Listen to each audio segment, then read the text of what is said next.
Amém. Graça e a paz, boa tarde. Quem nos visita, levanta uma mão assim. Tem alguém que está nos visitando hoje? Quantos pais tem aqui? Eu gostaria que você ficasse em pé. Todos os pais. Nós temos uma lembrancinha para você aí. Cadê a equipe? Vai passar aí, vai entregar.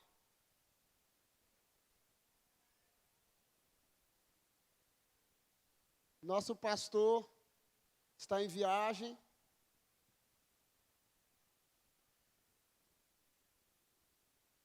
E eu estou nessa missão de poder compartilhar a palavra do Senhor nessa tarde. Aleluia. Quem está alegre aí? A galera vai entregar. E eu gostaria de, antes de pregar, poder orar um pouquinho enquanto você recebe a sua lembrança. Senhor Jesus, nós estamos aqui nessa tarde. E eu quero te agradecer pela oportunidade de estarmos aqui. Obrigado pela tua presença nesse lugar. Obrigado pela tua bondade, pela tua misericórdia. Espírito Santo, eu quero orar pedindo para que toda mente esteja presa, cativa à obediência do Senhor nesse lugar. E nós queremos dar uma ordem para que todo espírito contrário à vontade do Senhor saia desse lugar e que permaneça só a presença do Senhor. Em nome de Jesus. Amém. Amém. Você pode sentar e ficar com a mão levantada que eles vão entregar. Fica com a mão assim.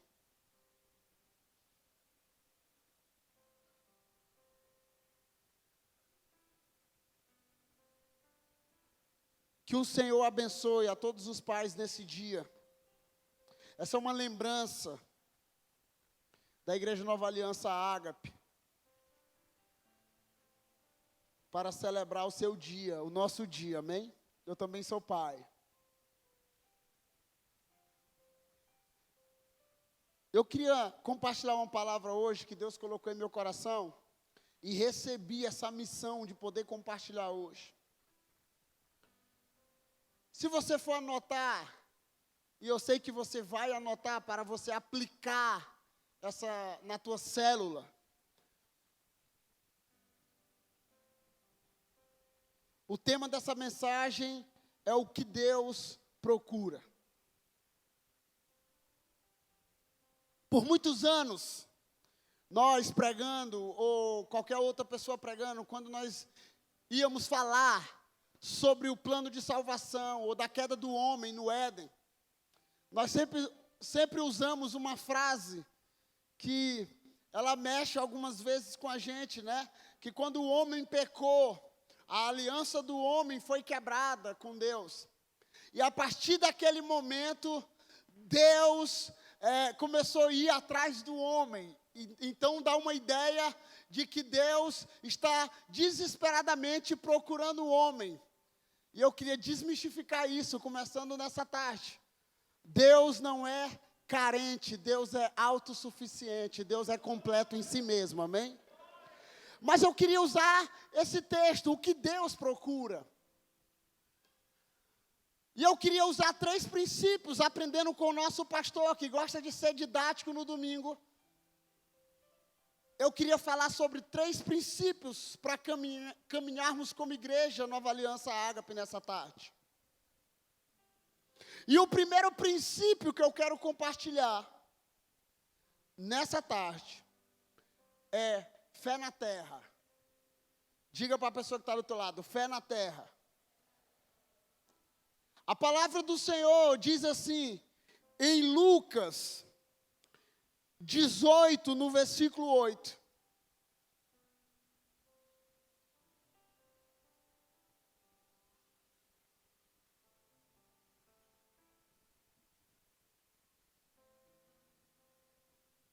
A palavra do Senhor diz assim, nós vamos ceiar mais tarde também, amém? Aleluia. Você não viu a mesa aqui, todo mundo perguntando, a mesa não está aqui, mas está tudo organizado ali, a pastora já organizou. A palavra do Senhor diz assim, eu digo a vocês, Ele lhes fará justiça e depressa. Contudo, quando o Filho do Homem vier, encontrará fé na terra. Diga, fé na terra.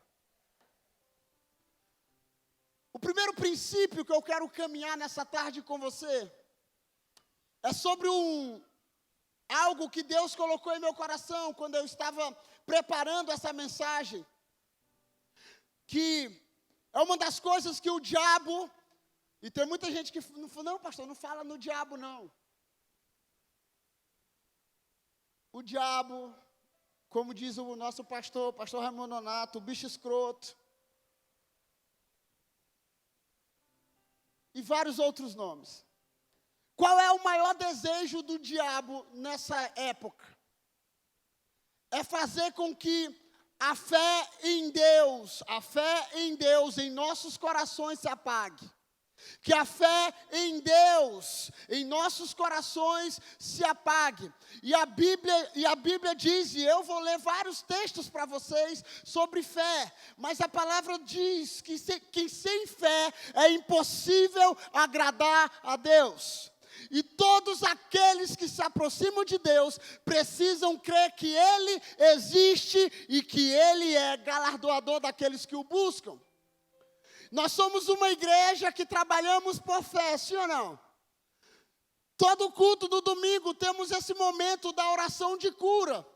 E se pudéssemos aqui dar um microfone para muitas pessoas compartilhar e testemunhar, talvez nós não teremos mais o culto, porque muitos milagres acontecem nesse lugar, muitas coisas acontecem via internet. Quando nós estávamos pregando via online, direto, 100 pessoas aqui, vários testemunhos chegavam nesse lugar de pessoas que eram curadas online, pessoas que eram curadas porque Deus está aqui e Deus está aí na internet agora, porque Ele é onisciente, onipresente, Ele está em todos os lugares.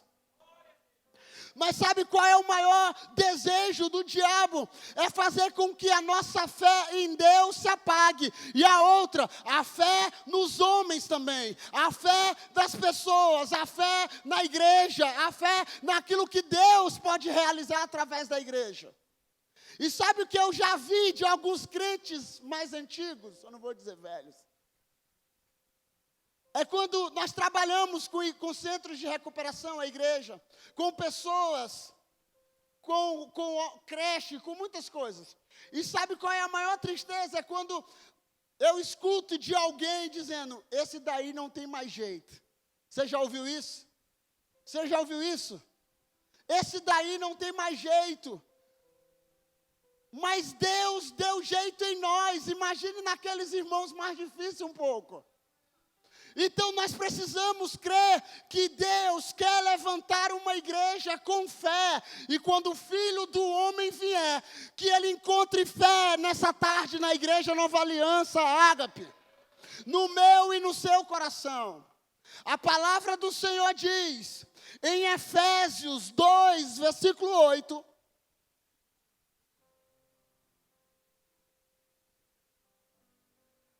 Pois vocês são salvos pela graça, por meio da fé. E isto não vem de vocês, é dom de Deus. Aleluia, aleluia. Quando eu lembro desse texto, eu falei no primeiro culto, de uma história de um homem chamado John Hus. John Hus foi um homem que se levantou antes de Martinho Lutero. Ele era de um grupo de homens de Deus que se levantaram para se posicionar contra todo aquele sistema da época. E muitas pessoas começaram a se levantar. Sabe o que é que fizeram com John Hus? Você pode pesquisar depois, dar um Google. Prenderam John Hus. Hus significa ganso. Ganso. Prenderam ele. Iriam tocar fogo nele. A história diz que ele morreu pegando fogo e cantando um hino de adoração ao Senhor.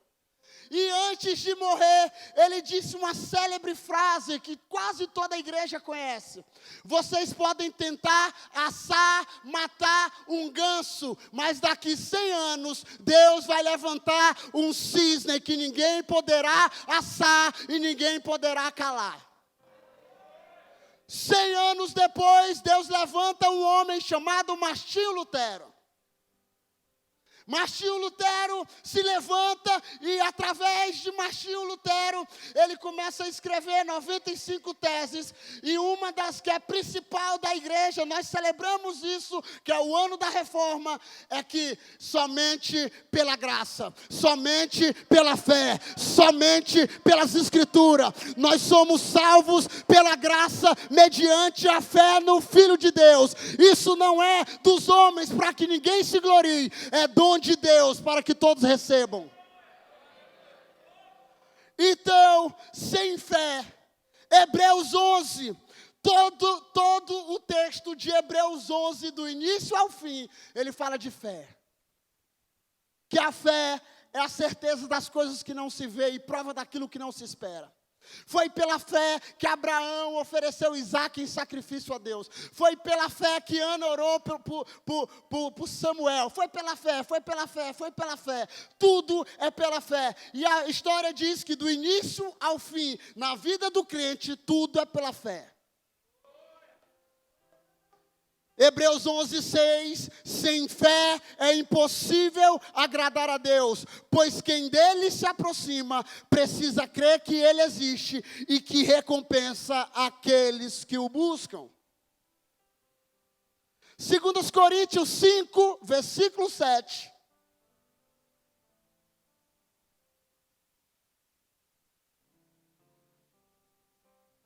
Porque vivemos por fé e não pelo que vemos.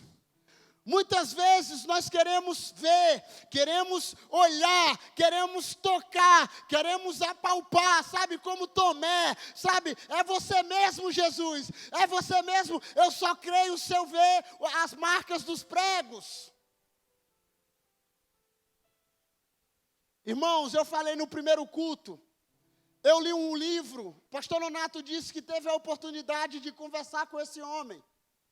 Um homem chamado Irmão Yun, do livro O Homem do Céu. Você pode ler depois, editora Betânia. Eu li esse livro numa lavanderia em Belo Horizonte, se acabando de chorar. Quando eu comecei a ler o livro, eu chorava, pastor José, mas ao mesmo tempo eu falava assim, será que é verdade mesmo?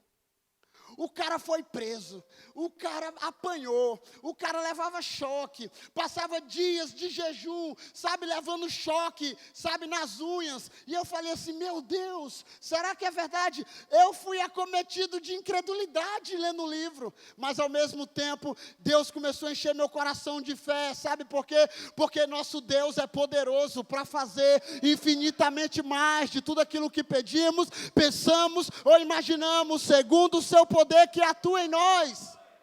E se eu tiver fé do tamanho de um grão de mostarda, eu vou dar uma ordem ao monte e ele vai se mudar, não por causa de mim, mas por causa do Deus que habita em mim.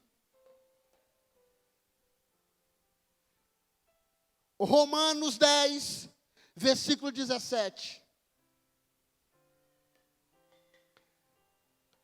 Consequentemente, a fé vem por se ouvir a mensagem, e a mensagem é ouvida mediante a palavra de Cristo. A fé vem pelo ouvir, e o ouvir a mensagem de Cristo. E a Bíblia diz em João 1, que o verbo se fez carne e habitou entre nós. E se nós queremos aumentar o nosso nível de fé, nós precisamos nos alimentar das Escrituras cada vez mais. 1 João 5, versículo 4. O que é nascido de Deus vence o mundo, e esta é a vitória que vence o mundo, a nossa fé. Esta é a vitória que vence o mundo. A nossa fé. Então, o primeiro princípio que eu quero compartilhar com você hoje, você pode cutucar a pessoa que está do teu lado, e eu sei que tem gente que não gosta, mas você vai cutucar. Deus está nos despertando hoje para subirmos o nível de fé. Deus está querendo levantar uma igreja com um nível de fé. E nós estamos aqui nesse lugar, nessa tarde, início de noite, para o Senhor aumentar a nossa fé. Para vermos milagres. Eu fico assim, Senhor, por que não vemos tantos milagres palpáveis, sabe? Eu sei que tem muitas coisas, mas sabe aqui, de ver mesmo. E na minha adolescência, eu tive a oportunidade, irmão, de ver, sabe, alguém levantado uma cadeira de roda, um pastor pregar e alguém levantado uma cadeira e andar diante da igreja, e não foi combinado, ok? Porque nosso Deus é poderoso. Nosso Deus é poderoso. E o Senhor precisa aumentar o nosso nível de fé como igreja. Então diga para a pessoa que está do teu lado, suba de nível hoje. Os olhos do Senhor estão passando sobre esse galpão aqui. A Bíblia diz isso, que os olhos do Senhor estão sobre toda a terra. Sabe, quando os olhos do Senhor estiver passando aqui nesse galpão, que Ele não veja simplesmente um galpão bonito, pintado, mas que Ele veja corações subindo de nível, no nível de fé, no nível de entendimento, no nível de adoração, que esse é o desejo de Deus. E uma das coisas que Deus procura é fé na terra, porque quando o Filho do Homem vier, Ele vai olhar para a terra e ver se há fé no povo. E o inimigo quer roubar do nosso coração a fé. Segundo princípio que eu quero compartilhar. É alguém que entenda. Diga para a pessoa que está do teu lado assim, alguém que entenda. Deus está à procura de alguém que entenda.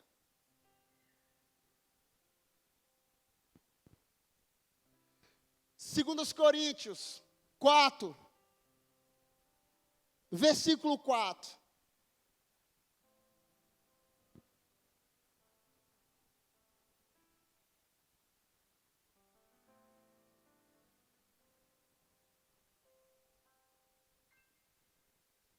A palavra do Senhor diz, e esse Deus aqui não é o... mudou. Porque na versão NVI é um Deus maiúsculo, e aqui não é o nosso Deus, aqui é o Deus deste século, o diabo.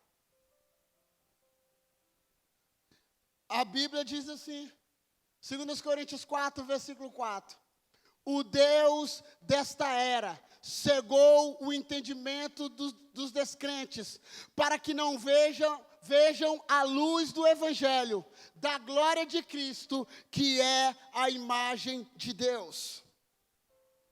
Então, a Bíblia e a carta de 2 Coríntios diz isso, que o Deus desse século, o inimigo das nossas almas, o capiroto, cegou o entendimento dos crentes e dos descrentes. Aqui fala dos descrentes, mas sabe o que é que eu imagino algumas vezes?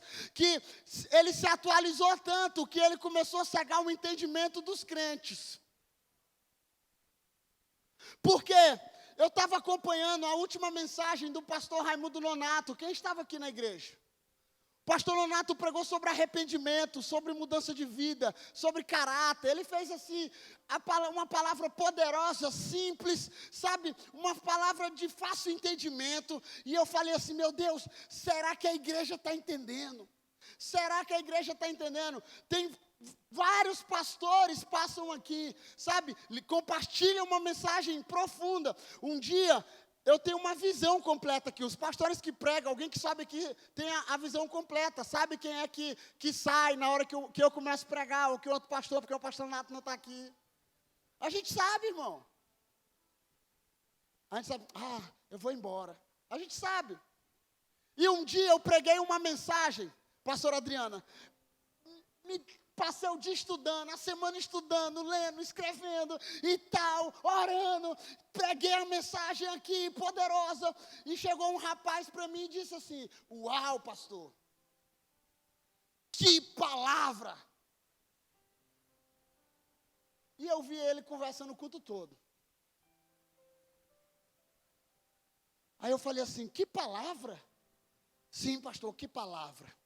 Eu falei assim: preguei sobre o quê? Aquele negócio foi importante, eu preguei sobre o quê? Porque muitas vezes o inimigo das nossas almas, ele quer roubar o nosso entendimento daquilo que Deus quer fazer em nossas vidas e através das nossas vidas.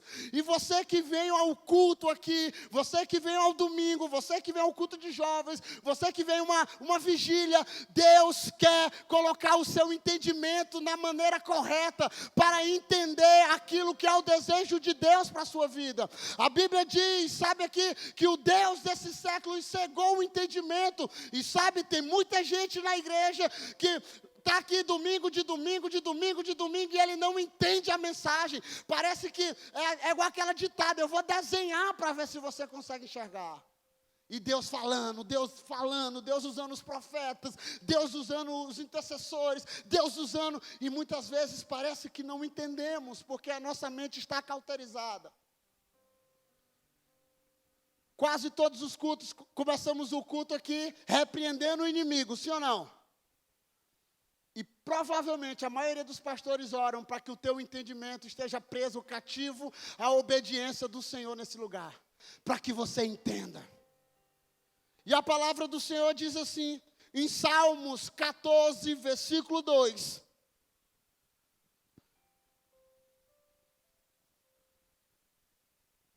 O Senhor olha do céu para os filhos dos homens, para ver se alguém que tenha entendimento, alguém que busque a Deus. Em outras versões assim, diz que os olhos do Senhor estão sobre toda a terra, e Ele está procurando alguém que o entenda, alguém que entenda e alguém que o adore.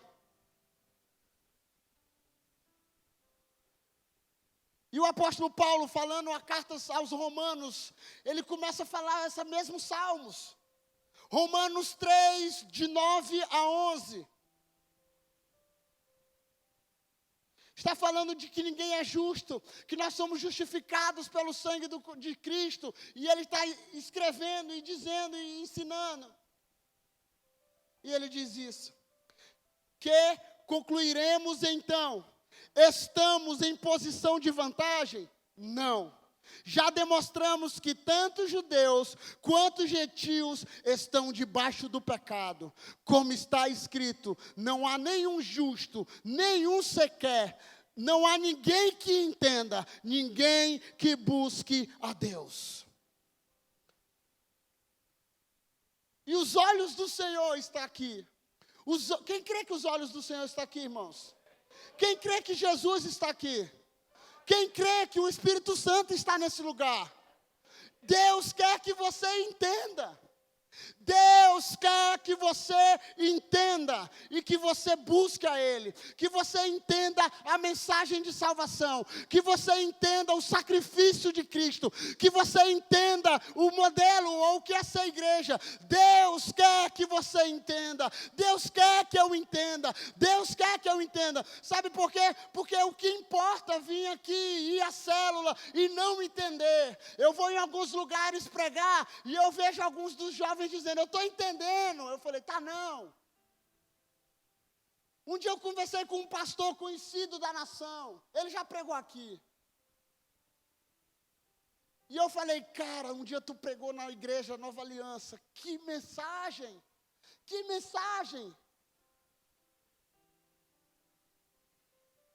Aí ele falou assim: foi poderosa mesmo? Eu falei: foi. Eu só tenho um entendimento que poucas pessoas entenderam. Poucas pessoas entenderam. Então o desejo de Deus é que eu entenda. Que eu entenda porque eu estou aqui. Que eu entenda porque eu venho ao culto no domingo.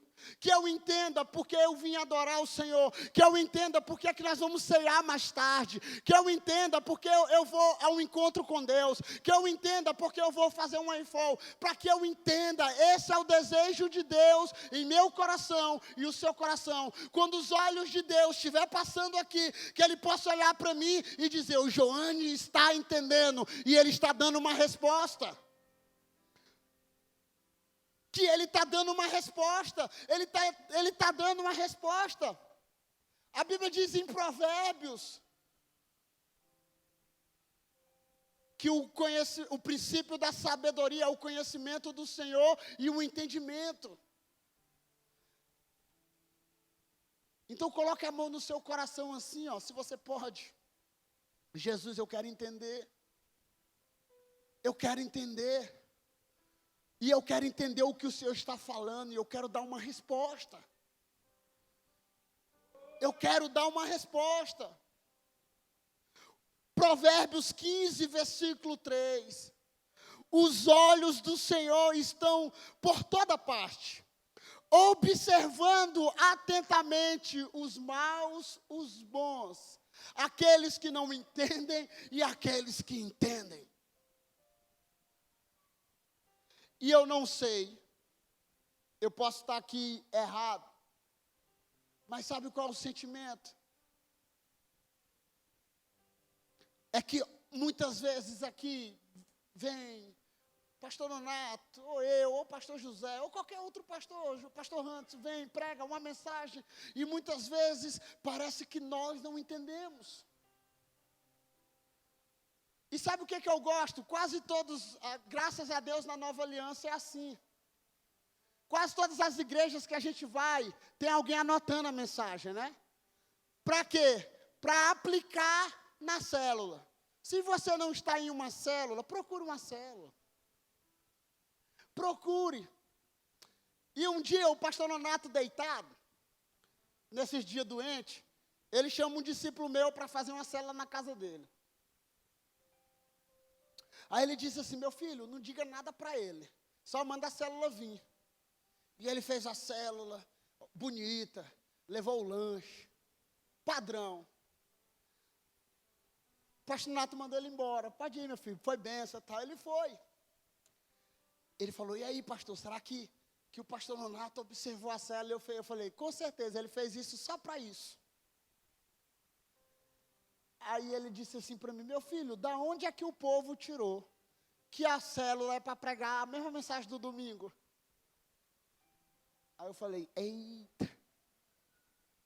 Porque a célula, e essa mensagem que você está recebendo aqui, é para que ao sair daqui, você diga assim, uau, Deus falou comigo. E aonde eu vou colocar em prática a partir das 19 horas, quando eu sair desse lugar. A mensagem que você escuta aqui, que você assiste aqui no domingo, ou em qualquer outro culto, sabe, é como se Deus estivesse falando com você, e você precisa colocar em prática durante a semana. E na célula, quando você for falar que você tem o direito e você pode falar, você vai dizer assim, Deus falou comigo e eu vou aplicar essa semana sobre fé, sobre entendimento e sobre adoração. Amém? Amém? E o meu desejo como pastor hoje é que você entenda. E o terceiro princípio que eu quero compartilhar para você hoje.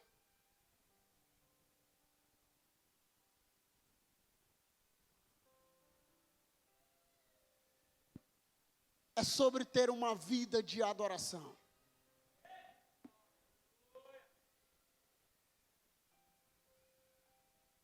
Muitas pessoas, e esses dias eu estava lavando louça, ajudando a minha esposa, lavando louça, e me veio uma frase no meu espírito, ela não é minha, provavelmente alguém já falou ela, e veio muito forte no meu espírito, e eu quero compartilhar com você nessa tarde, que a adoração a Deus não é uma música cantada no domingo à noite, é uma vida vivida durante a semana. Por isso que nós falamos sobre um estilo de adoração. Porque muitas vezes nós achamos assim, eu nem adorei Deus essa semana, eu não botei nenhuma canção para me ouvir. Alguém já ouviu isso? E adoração não tem a ver com canções. Na primeira menção, e tudo que a Bíblia, o pastor Nato diz isso, se está na Bíblia demais, é porque é importante, amém? A primeira menção de adoração na Bíblia não tem a ver com canções. A primeira menção, que é a primeira vez que foi falado, que foi escrito, foi quando Abraão sobe ao Monte Moriá para sacrificar Isaac. Então, adoração tem a ver com sacrifício. Adoração tem a ver com o estilo de vida. Adoração tem a ver, sabe, com como você se comporta diante de Deus. E muitas vezes nós brigamos muito como evangélicos por idolatria, sim ou não? E a palavra do Senhor diz em Salmos que eu me torno semelhante a quem eu adoro. E tudo aquilo que eu adoro, eu me torno semelhante. Nós aprendemos isso na EFOL, mas aqui é coisa do pastor José, não tem a ver comigo. Mas a maioria das pessoas que adora imagens, adora o santo casamenteiro, a maioria é solteira. Sim ou não? Adora alguém por causa da visão, a maioria tem problema de visão. Porque nós nos tornamos semelhantes a quem adoramos. E se eu adoro ao Deus verdadeiro, então eu me tornarei semelhante ao Deus verdadeiro. Eu não me tornarei como Ele, eu me tornarei semelhante, porque só existe Ele. E eu quero compartilhar um texto que todos nós conhecemos, que está em João 4, versículo 21 a 24. Mas eu vou dar um resumo da história, que todos nós sabemos. Jesus se encontra com uma mulher na beira de um poço, sim ou não? Sim ou não? Jesus encontra, e há dois encontros difíceis de entender, judeu e samaritano. Um homem e uma mulher. Não tinha muito relacionamento, não tinha muita conversa, principalmente com uma mulher. Mas Jesus está lá, vamos dizer mais ou menos, atualizar a versão, não a Bíblia, mas a versão, de que era mais ou menos 4:30 aqui em Imperatriz, naquele horáriozinho de setembro para agosto. Alguém já saiu, todo mundo já saiu esse horário aqui em Imperatriz, sim ou não? Quente, quente. Que se colocar um ovo no chão, o ovo... Só não é mais quente que Teresina, né? E Palmas. Jesus se encontra com essa mulher na beira do poço. E eles começam a ter uma conversa muito massa. E Jesus diz assim, olha, você está me pedindo água, e eu tenho uma água, o poço aqui é muito fundo, mas eu quero te dizer uma coisa, a água que eu tenho para você, se você tomar desse poço aí, daqui a pouco tu vai ter sede, mas sabe de uma coisa, a água que eu te der, tu nunca mais terás sede. Sabe o que me faz lembrar? Me faz lembrar o texto de Jeremias 2, para mim é um dos textos mais tristes que eu acho da Bíblia, um dos.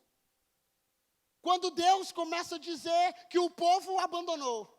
Deus começa a dizer, olha, vocês cometeram 2 crimes. Vocês me abandonaram, a mim, fonte de água viva, e cavaram suas próprias cisternas. Cisternas rachadas que não retêm água. Poços rachados que não retêm. Jesus estava dizendo para aquela mulher, olha, tu já cavou vários poços, e toda a água que vem, tudo que vem, vai embora, porque esse poço é furado. Mas eu tenho uma água poderosa para você. A água que eu te der, tu nunca mais terás sede, e do teu interior fluirá um rio de águas vivas. como é que Jesus está falando sobre água, sobre fonte? A mulher muda de conversa. Me faz lembrar do texto do bezerro de ouro. Que pensa no bom de papo é nós. Alguém aqui tem discípulo, não tem? Os teus discípulos meus são ninja. Eu quero falar contigo, Mateus. Eita, meu Deus, ele descobriu. Eita, meu Deus. Fala, pastor, fala. Não, hoje não, Mateus, semana que vem. Ele nem dorme, o Mateus, né, Mateus? Aí ele chega para o Mateus. Ele diz, pastor, diz. Mas, Mateus, cara, faz dias que eu não te vejo no culto. Pastor, o senhor sabe. E aí a gente começa a rodar e dar migué, né? No nosso linguajar da juventude é migué. É o mesmo migué que o povo deu lá. Não, o ouro caiu aí e saiu um bezerro. Como, irmão? Alguém teve que pegar o ouro e fazer o bezerro, sim ou não? Não, Jesus, não, Deus, aí, ó, estava todo mundo aí, adorando aí, não sentiu falta de Moisés, pegamos os ouros aí, jogamos aí e saiu esse bezerro. Conversamos com os discípulos, olha, isso. Pastor, é porque o senhor não sabe, a minha vida anda tão corrida e não sei o quê. E eu lembro do pastor Nonato uma vez com uma menina que eu falei, meu Deus, ele falou isso para ela. A menina chegou para o pastor e disse assim, pastor, não deu para me chegar no horário que o senhor disse, porque minha vida é corrida. O pastor Nonato olhou para ela e disse, eu sou um vagabundo. Aí eu falei, meu Deus, meu pastor disse isso. Eu não estava fazendo nada, minha filha. E a mulher muda de assunto. Rápido. Ei, me diz uma coisa. Tu está falando de água aí, de poço. Mas é aqui que a gente deve adorar? Muda rápido. Quando a gente lê o texto, eu fico imaginando, meu Deus, que mudança assim. É aqui que a gente deve, meus pais me falaram, que vai chegar um tempo que nós vamos adorar, o único monte de adoração verdadeira é aqui. Jesus disse o que para ela?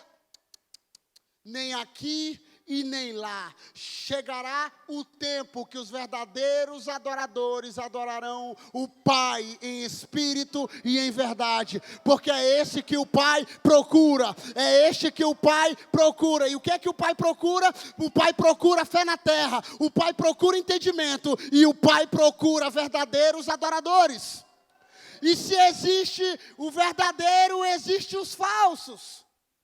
E eu olhando uma frase que ela mexeu comigo essa semana passada, que é de um homem chamado A.W. Tozer. Ele diz assim, o ídolo na mente é tão ofensivo a Deus quanto um ídolo na mão.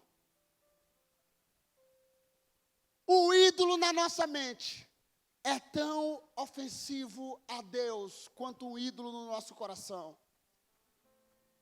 E muitas vezes nós falamos sobre idolatria, nós batemos a idolatria e nos tornamos idólatras do nosso tempo, do nosso conforto, e ele tem se tornado um Deus na nossa vida. Tem se tornado um Deus. O futebol, a política, muitas coisas têm se tornado um Deus na sua vida. E você precisa destronar esse Deus e colocar o Deus verdadeiro no seu coração. Um Deus verdadeiro.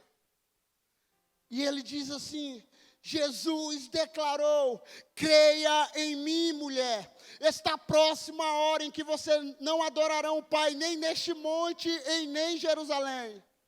Vocês, samaritanos, adoram o que não conhecem, nós adoramos o que conhecemos, pois a salvação vem dos judeus.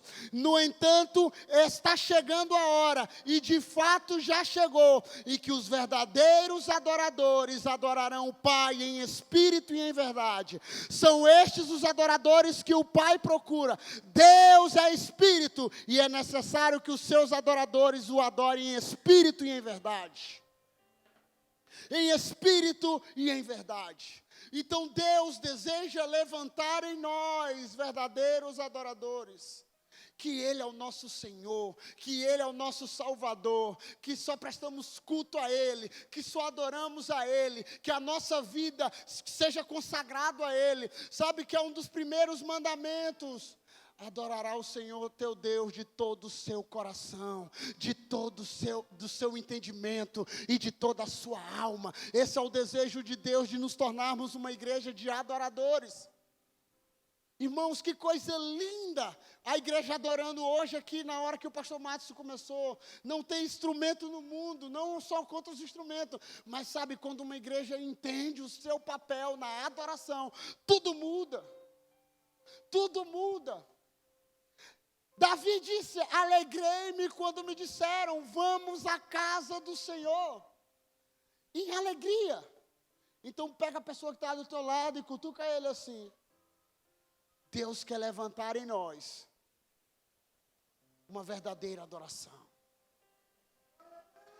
E o nosso desejo aqui como igreja hoje é que você cresça em adoração. Eu já falei isso aqui. Sabe, se você se conecta com Deus através de uma canção, coloca ela, irmão. Adore. Adore, aprenda a adorar em espírito e em verdade. Rick Warren, ele diz que a adoração consiste exatamente em oferecer-se a Deus. Tozer, ele diz que a adoração é a joia perdida da igreja evangélica. Que a adoração é a joia perdida e nós precisamos restaurar, porque, sabe, uma das coisas que eu amo nesse texto de João é que toda a história da Bíblia, Êxodo, Gênesis, Apocalipse, do início, sempre Deus vai se revelar como Pai, não, como um Deus. Deus poderoso, Deus El Shaddai, Deus da batalha, Deus guerreiro, Deus é onipresente, o Todo-Poderoso El Shaddai, Jeová a nossa bandeira, Jeová é o nosso exército, tudo na Bíblia do início é de um Deus. Aqui Jesus começa a revelar Deus como um Pai, porque o Pai procura. Porque todos aqueles que receberam a Cristo, receberam uma filiação, e agora eles podem chamar o Senhor de Abba Pai, Paizinho, Papai, Abba Pai. Sabe, todos nós que um dia nos reconciliamos com Cristo, agora podemos ir ao trono da graça e podemos chamar Ele de Pai. Hoje é o dia do Pai, né? Ele é o nosso Papai, Ele é o Abba Pai. Sabe, o nosso Pai terreno nos abandona. Ele nunca nos abandona. O papai daqui da terra muitas vezes nos frustra e ele nunca nos frustra. O papai daqui talvez pode nos abandonar, mas ele nunca nos abandonará. A pastora leu aqui. Porque ele é fiel. Ele é fiel. Então nessa tarde, início de noite, o desejo de Deus é de nos levantarmos como uma igreja que tenha fé, que tenha entendimento e que tenha uma vida de adoração. Eu gostaria que você ficasse em pé.